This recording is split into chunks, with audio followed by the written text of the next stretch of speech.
masyarakat beserta jajaran PAC. Yang saya hormati Bapak Kades selaku Kepala Desa, khususnya Desa Negeri Saka beserta jajaran Kepala Desa. Yang dalam hal ini yang saya hormati rekan-rekan Bapak Ibu, Bapak Kepala Dusun ya, se-Desa Negara Saka. Yang saya hormati Bapak Babinsa ya, hadir bersama kita, terima kasih. Dan juga rekan-rekan pengurus ranting ya, ketua ranting dan jajaran ranting khususnya di Desa Negara Saka yang saya hormati. Alhamdulillah, puji syukur kita panjatkan kehadiran Allah Subhanahu wa Ta'ala, di mana pada kesempatan siang hari ini kita dapat berkumpul bersama dalam rangka acara reses anggota DPRD Provinsi Lampung, Ibu Hajah Nurhasana SHMH, yang meliputi Dapil 3 Sawaran, Pringsewu dan Metro, dan juga sosialisasi pencegahan COVID-19 yang sekarang ini sedang melanda bencana di negara kita dan juga di seluruh dunia. Untuk itu puji dan syukur marilah kita panjatkan kehadiran Allah Subhanahu wa Ta'ala, di mana kita semua masih diberikan kesehatan lahir dan batin oleh Allah Subhanahu wa Ta'ala. Amin. Salawat serta salam marilah kita sampaikan kepada junjungan besar kita Nabi Muhammad SAW, yang tentunya kita nantikan syafaatnya di yaumil akhir. Amin. Bapak, Ibu, dan saudara sekalian, marilah acara kegiatan kita ini kita buka dengan bacaan basmalah. Bismillahirrahmanirrahim. Selanjutnya, karena ini acara reses penyerapan aspirasi masyarakat, dan khususnya di negara kita ini adalah sekarang sedang dilanda bencana yang sangat berbahaya, yaitu virus corona yang disebut sekarang ini COVID-19, Coronavirus Disease 2019, jadi sebutannya COVID-19.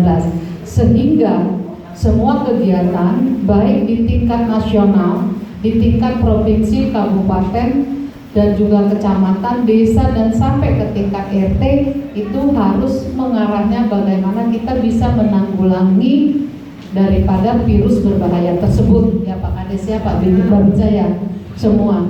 Bahkan secara kebijakan nasional, anggaran baik APBN, APBD dari provinsi, kabupaten, kota pun semua dialokasikan untuk hal-hal yang tidak urgent, dipotong untuk kepentingan daripada penanggulangan virus corona. Nah, untuk itu pada kesempatan yang berbahagia buat kita semua ini, kita masih dipertemukan oleh Allah Subhanahu wa Ta'ala. Yang pertama yang ingin saya sampaikan itu apa yang disebut dengan COVID-19 sendiri. Kemudian bagaimana cara penularan COVID tersebut, terus gejala-gejalanya apa, bagaimana cara pencegahannya, kemudian siapa yang rentan untuk tertular, dan apa yang diperlukan untuk dilakukan secara preventif ya, dalam rangka menanggulangi pencegahan virus corona tersebut. Mungkin sebelumnya saya tanya Pak Kades, apakah di negara Saka ini sudah ada yang terinfeksi virus corona? Belum ada ya. Semoga tidak ada ya. Kita mohon kepada Allah Subhanahu wa Ta'ala, khususnya di Desa Negara Saka ini kita terhindar dari bahaya virus yang sangat dikhawatirkan sekarang ya, karena ini situasinya ya, kalau kita lihat agak mencekam. Kalau dulu kita ada wabah TBC ya, ada wabah flu burung, AID dan semacamnya, itu tidak seserem sekarang, benar nggak? Nah, kalau sekarang nih berbeda sekali ya, berbeda sekali situasinya. Oleh sebab itu hal ini sangat penting ya, saya sebagai anggota DPRD Provinsi Lampung untuk memberitahu ya kepada masyarakat daerah yang saya wakili ya, setidaknya kita memanfaatkan waktu ya. Nah, seharusnya memang ya minimal kita bisa berkumpul 100-200 orang memberikan informasi, ini akan lebih baik ketok tular. Tetapi karena protapnya sekarang justru tidak boleh berkerumun, tidak boleh rame-rame ya.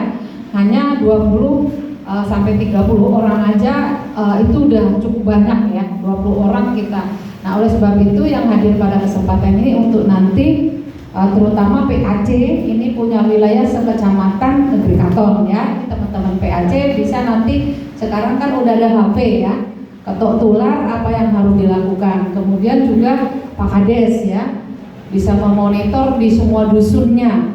Pak Kadus juga seperti itu ya, punya warga di dusunnya, dan teman-teman ranting juga seperti itu ya, punya kader-kader kita ini diberitahukan apa yang harus kita lakukan dalam rangka menanggulangi corona ya. Jadi COVID-19 ini merupakan penyakit menular yang disebabkan oleh virus namanya SARS-CoV-2 atau seringkali disebut virus corona. Kalau kita buka channel TV dari TV manapun itu yang dibahas pasti corona ya, dan semuanya serem, benar nggak? Sampai kalau mereka meninggal pun ya sebagian masyarakat ketakutan. Nah, padahal makanya kita perlu datang ke sini, tidak perlu takut, karena corona itu setelah mati dia ikut mati juga, tidak akan menularkan kepada siapapun. Nah, ini itu supaya jadi yang terjadi di luar pemikiran akal sehat itu untuk nanti jangan sampai diikuti.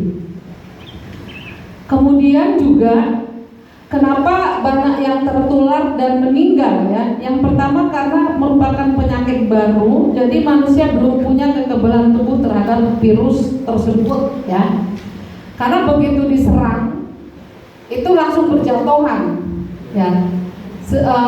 Tidak banyak yang sembuh tapi banyak yang langsung meninggal karena kita belum tahu antibodi kita ya, antibodi untuk menangkal virus itu apa, sehingga begitu terserang langsung banyak yang meninggal. Nah, di sini yang terpenting ya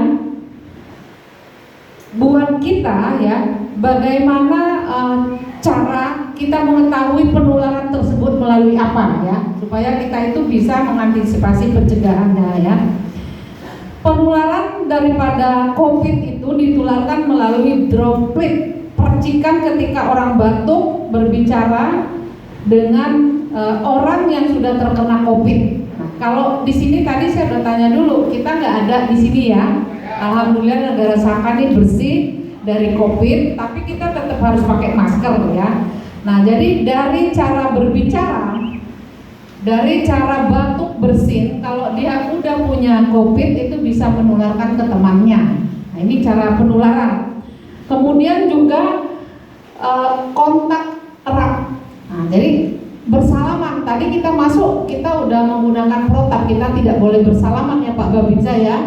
Jadi tidak boleh bersalaman kita, karena memang ini bisa menularkan. Jadi ini udah kita lakukan semua.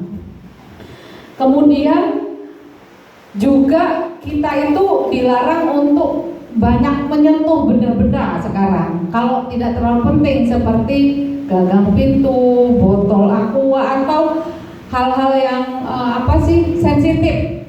Kalau di gedung-gedung itu termasuk tombol lift segala macam itu yang nggak boleh ya. Nah, kalau kita bayangkan di situ, kayaknya hidup ini udah terlalu terkekang, bener nggak? Udah nggak bisa gerak lagi. Jadi ada rasa ketakutan yang begitu neman ya. Nah, ini kita ikutin aja. Kalau nggak penting, nggak usah kita megang-megang seperti itu. Kemudian apa gejalanya daripada COVID ini ya? Jadi jangan sampai ya, artinya kita sudah masuk kategori punya gejala itu tapi kita tidak sadar ya. Nah, gejala-gejala yang paling menonjol itu ada 4 hal ya. Yang pertama itu demam tinggi, suhu yang tinggi, panas badannya di atas 38 derajat. Kalau sudah merasakan tuh badan panas di atas 38 derajat, segera lapor. Nah, mungkin di setiap desa ini ada gugus tugas ya.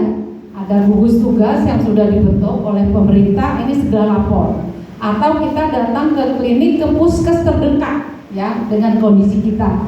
Kemudian batuk, pilek, dan sakit tenggorokan. Nah, kalau batuk, pilek, sakit tenggorokan ini jujur aja biasanya kan kita biasa ya. Wah, kalau capek itu pilek ya, kalau kecapean pilek, kemudian mungkin kalau kena hujan batuk ya, tenggorokannya gatel-gatel dikit itu biasa, benar nggak Pak? Nah, kalau di musim corona ini kita harus lebih sensitif dan perhatian. Kalau kita udah batuk, pilek ya segeralah kita untuk memeriksakan diri.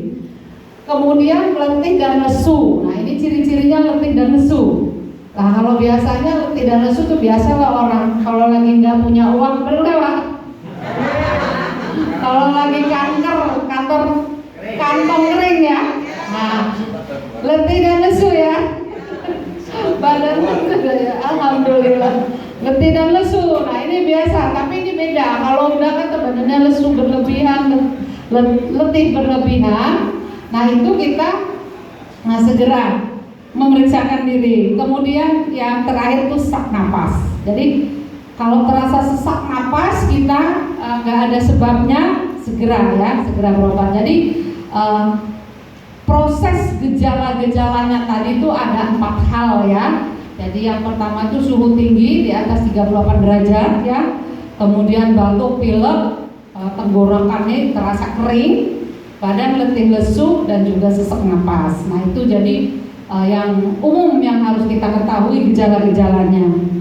Kemudian kalau gejala-gejala itu alhamdulillah di sini nggak ada, kita sekarang bicara bagaimana cara pencegahannya supaya kita itu nggak tertular, supaya kita tetap sehat ya. Yang pertama ini kita harus tetap tinggal di rumah ya. Hindari kumpul-kumpul meskipun hanya di depan rumah.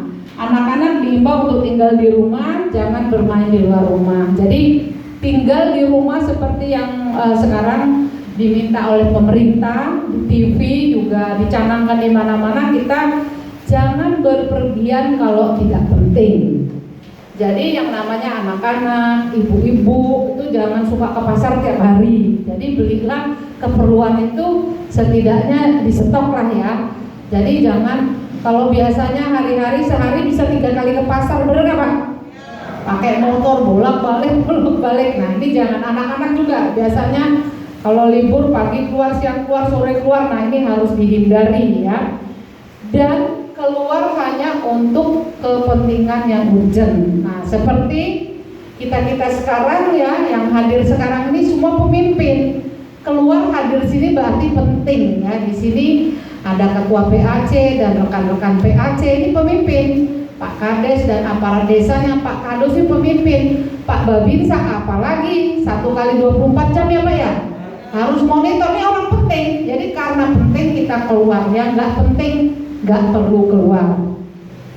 Kemudian harus jaga jarak 1-2 meter, 2 meter lah. 1 meter paling enggak. Nah, yang kita dengar kalau sekarang ini apa sih? Social distancing, physical distancing, bener nggak? Kadang-kadang awalnya tuh nggak paham ya, apa sih social distancing? Nah, sosial itu apa? Kegiatan sosial kan itu loh. Maknanya kalau bicara sosial. Jadi social distancing, physical distancing itu adalah jaga jarak. Jadi physical distancing diri kita itu. Nah, seperti sekarang duduknya nggak boleh dempet-dempet. Termasuk dalam kegiatan ibadah sekalipun, ini sekarang sholat Jumat termasuk nanti taraweh untuk ditiadakan. Kecuali yang masih mau melaksanakan silakan ya. Tapi itu jaga jarak ya supaya tidak berdempet-dempetan ya. Kemudian gunakan masker ketika bepergian. Nah, salah satu pencegahan ini kan di mana-mana sekarang ini udah kita lihat orang menggunakan masker. Tapi tadi Ibu lihat masih juga ada yang berani keluar nggak pakai masker. Nah, seperti kita pertemuan hari ini kita pakai masker semua.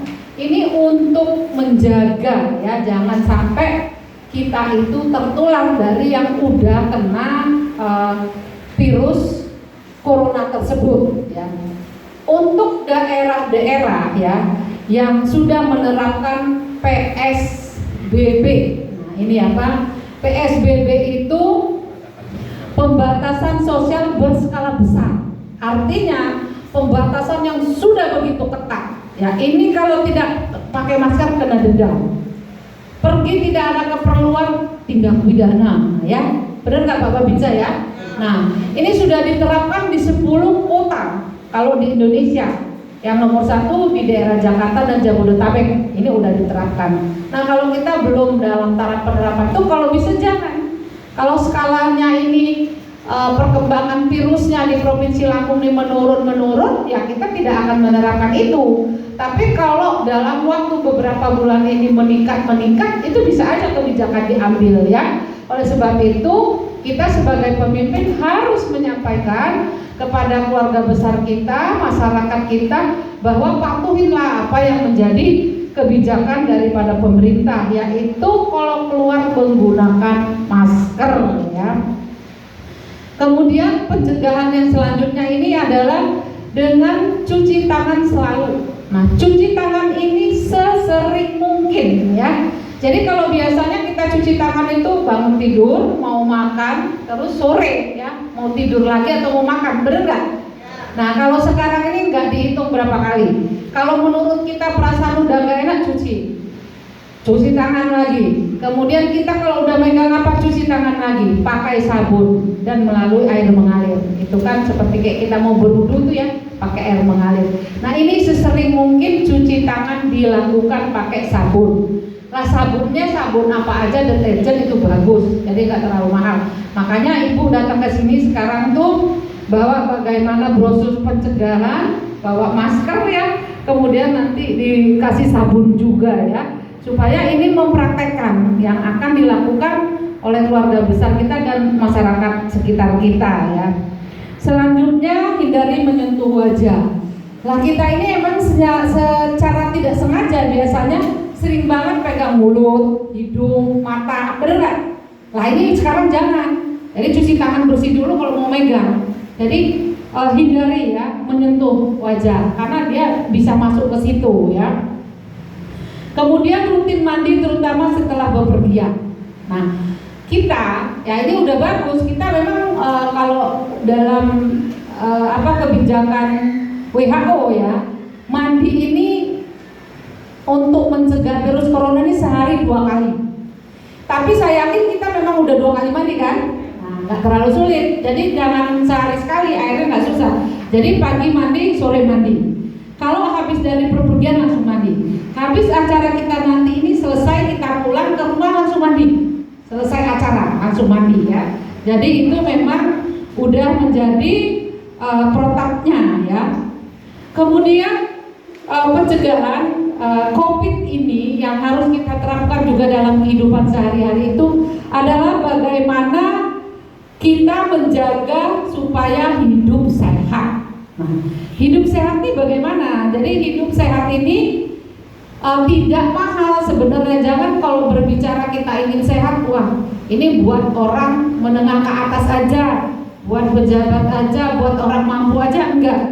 Siapapun bisa menerapkan cara hidup sehat, ya. Cara hidup sehat itu yang pertama itu kita melakukan olahraga rutin setiap hari. Olahraga rutin setiap hari itu kita nggak harus yang mahal-mahal, nggak harus yang treadmill, ya, nggak harus kita melakukan tenis meja, atau kita harus melakukan ini olahraga yang sifatnya mengeluarkan uang, ya, seperti harus bowling, ya. Kemudian juga harus kita ke lapangan golf, ya, nggak harus. Jadi olahraga yang paling murah dan paling bagus itu adalah jalan pagi 30 menit. Itu olahraga yang paling sehat, yang paling bagus. Itu untuk semua usia, dari anak-anak, remaja, orang tua, dan juga lansia. Itu bagus. Jadi dia tidak akan mempengaruhi kalau dia punya penyakit jantung, asma, darah tinggi, ya, diabetes, itu bisa dilakukan. Jadi olahraga yang paling bagus itu olahraga jalan kaki 30 menit, ya, setiap hari. Itu bisa pagi tapi bisa juga sore, nggak apa-apa. Jadi bisa bolak-balik aja di rumahnya, nggak harus ke jalan. Depan belakang, dan pokoknya sampai 30 menit. Kalau udah 30 menit pasti keluar keringat. Kalau nggak percaya telepon ibu, coba praktekin besok ya. Besok dipraktekin jalan pagi, itu hitung kalau kita mulai jalannya jam 7 sampai setengah 8. Kalau kita setengah 8 sampai jam 8. Kalau jam 8 sampai setengah 9. Nah, itu 30 menit keringat insya Allah keluar. Keringat kita keluar karena itu udah standar kesehatan 30 menit. Nah, itu dilakukan rutin setiap hari dalam rangka pencegahan COVID itu sangat penting karena itu akan menjadi badan kita ini menjadi sehat ya. Kemudian kita harus mengkonsumsi makanan yang bergizi. Nah, ini untuk menjaga kesehatan. Jadi bergizi ini ya nggak harus orang kaya ya, siapapun bisa ya. Bergizi itu sayuran, buahan ya, telur itu boleh ya. Jadi kayak telur itu kan sekilo cuma 25.000, bener nggak?